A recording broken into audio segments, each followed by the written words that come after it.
I'm back. I'm just gonna take it easy a couple days, right? When I'm pushing, I'm feeling the soreness. I tore a muscle, my lower abs. Thought I had a hernia. I'm good. Beast mode. I'm 49 years old, and I was a great ollier back in the day. I did the mini gap at Carlsbad High School. I was doing 7 stairs. No tricks, just an ollie. So I've had a couple of my subscribers ask me to give my opinions on how to learn the ollie. So I'm gonna try to give you my tricks, tips, pointers, whatever. And I've also had a few commenters say, I need to ollie on a smaller board. Now it's true, back in Carlsbad, when I was young in my youth in the 90s, I was riding a smaller board, you know, 7.75, 8-inch, tiny little wheels, 40 millimeters or something like that, 42s. But I don't need to ride that now. And I don't need to ride a tinier board to ollie either. It's just fear, man. It's just being sketched out. You got to get back into the stream of things. And this is the way I say you do it. So whether you've learned to ollie before in your life, or you're 50 years old and you finally want to learn to ollie, here's my advice to you. So first thing, let's find a piece of grass or carpet. You could do this in your garage on a piece of carpet. You could do this in your house if your wife lets you, or sneak it. But put it down on the ground. I'm not gonna do anything too hard because I'm still healing from this injury. But when you do an ollie, you wanna have your back foot on the back of the board. I even have mine hanging off a little bit. You wanna have your front foot toward the middle of the board, and like more toward the middle of the board than when you skate. If it's your first time, put your front foot on the bolts. The idea is not going for height. You want to just basically, don't even hit your tail. Just try to kick it up and put it down. You're not tweaking your foot, you're not doing any of these steps at all. Just get used to this on grass, right? And if you get that, scoot your foot back a little more and do it. This is gonna cause you to lean your front foot a little bit like this. You'll see this in all the tutorials, right?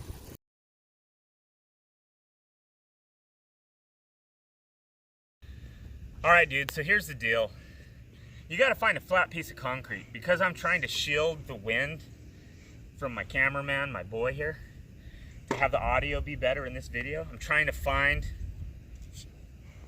something with some wind protection, and it's not level, none of it. So I'm just gonna deal with it. So anyhow, it's the same deal as it is in the grass. You gotta get used to this. Stand on your board. Whether you tap or you don't tap, just put your front foot down, jump. My tail's not even hitting right now.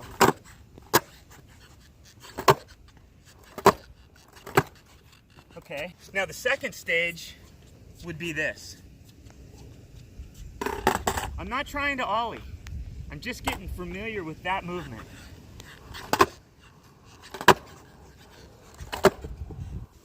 To me, in my opinion, that's the way to learn.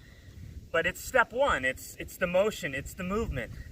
Get used to that rolling, and then go to the next step. Because the scary part about rolling, and in my last ollie video, where I was trying to get up the curb and trying to get over the board, I knew I could do it. I know I can do it, right? I can do 3 boards sideways. I'm just scared. I'm just scared. What I don't have is 3 years of rolling fast and doing an ollie at all. I ride bulls. In order for me to do that, I gotta do this again. I gotta pop around this park just riding, just popping ollies. It's a repetition that gets you good. I'm rolling really slow. Really slow.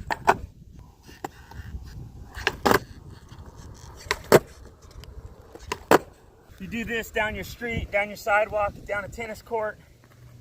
Smoother the concrete, the better. You gotta leave the ground with your back foot. The whole idea, it definitely is this geometry where you jump, you turn your foot sideways, you lift it up the board. At the same time, this foot is coming up. Because as you lift this up the board, you're pushing down at the same time. And that's why I say in the beginning of the trick, just go like this. If you can get comfortable with just, with just this move, that's so much. In learning it this way, you're gonna see on some of them where your foot is automatically leaning and some where it isn't. In the beginning, keep your foot flat. I mean, you can even start off like lower than that, right? Like those little jumps while you're rolling, they build your confidence.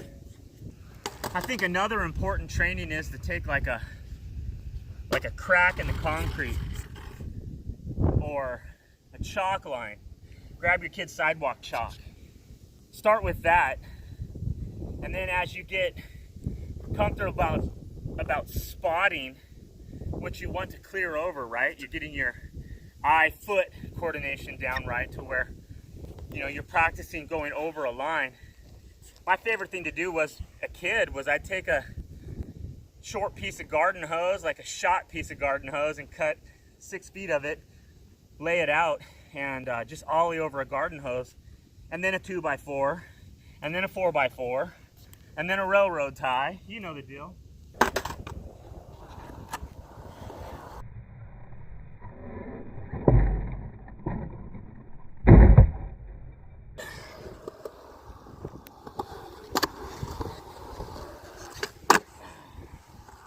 That one was sort of shoddy, wasn't it? I'm riding super loose now. This is like looser than I've been riding for a while. Because you know what? Unlike most people, I ride a different setup almost every time I come out. Today it's Ace Trucks, Spitfire, conical full wheels, 9.25 black label, and rails. So by no means is this a light setup at all. But I can ollie it, and to get good enough and comfortable enough to pop up curbs, I can ollie it. Oh, another thing.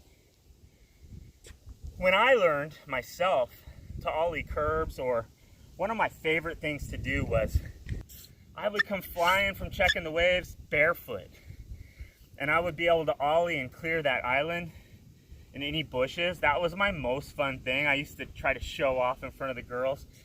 Most of the time it worked, sometimes it didn't, but girls love scars and scabs and blood. At least we think they do. I think when learning to ollie up a curb, it's best not to be perpendicular. I like to face it front side at like 45. If I'm kind of riding, like say the curb's here, say the curb's my skateboard, I like to kind of ride into it at a 45 where I can see it, and then get up here. And in the beginning, if I feel like I don't have the speed or whatever, I can kind of turn a little bit. I'm hearing that a lot of you guys have a problem keeping the ollie straight. I think that's really about keeping the shoulder forward. I definitely had that issue with the kickflip. Like times I pulled the kickflips off a couple years ago, it was usually the shoulder and keeping my weight forward that would get me to pull it. If I stayed open, I would end up doing this thing, and it just made it harder to commit to the landing because my feet weren't right anymore. I wonder if I could try a kickflip here. I don't know. You know what? I'm going to wait on the kickflip, guys. I need these abs to heal. As I stood there, I felt the feeling I would feel. So, guys, there you have it. Those are my tips for the ollie. I've never used a skater trainer, so I don't want to knock the product. But if you don't have one, I don't think you need to wait to get one. You know, starting off on the grass, starting off on the carpet, that's a great way to do it. And you know what? Less is more at this point. If you try to do too much of an ollie and you hurt your ankle or something like that, it's going to throw you off. So don't even try to touch your tail. Just work on that jump. Get comfortable with that. After you do it probably a dozen times, you'll start to feel comfortable already. You'll probably see that you can end up smacking your tail and getting up there a little bit. The whole put your wheel in a crack, I don't know. I like to roll a little, like even learning the kickflip. A stationary kickflip is awkward, but slowly rolling feels like I'm learning something. For me, it works better. And I think the rule above all other rules is, where are you comfortable? You know, how can you see doing it? But either way, when learning any of these tricks, you want to take it minor at first, you know, roll really slow, tap really low, and then do it at some more speed. Go back to the stationary ground, get more comfortable with ollieing higher, then roll, and just little by little, you'll have that ollie down in a weekend. I just know it. I know you will. All right, guys. A lot of people, I think you guys want to see me do some street skating again. I need to get that kickflip back. I haven't done it in 2 years. And I'll do it. Let's do it. Tray flip, that one's hard. But you know what? I can do that.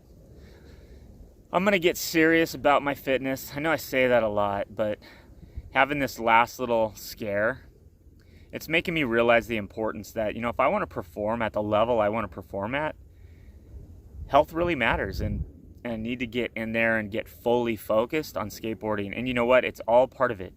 If you're concerned about having lightest truck, and you're concerned about having the lightest setup, but you got a fat belly, you're tripping. And somebody said that to me, and it was brilliant when he said it. He's like, why are you worried about pennies in your pocket when you got 15 extra pounds around your waist? That's very true. All right, guys, take care. Later.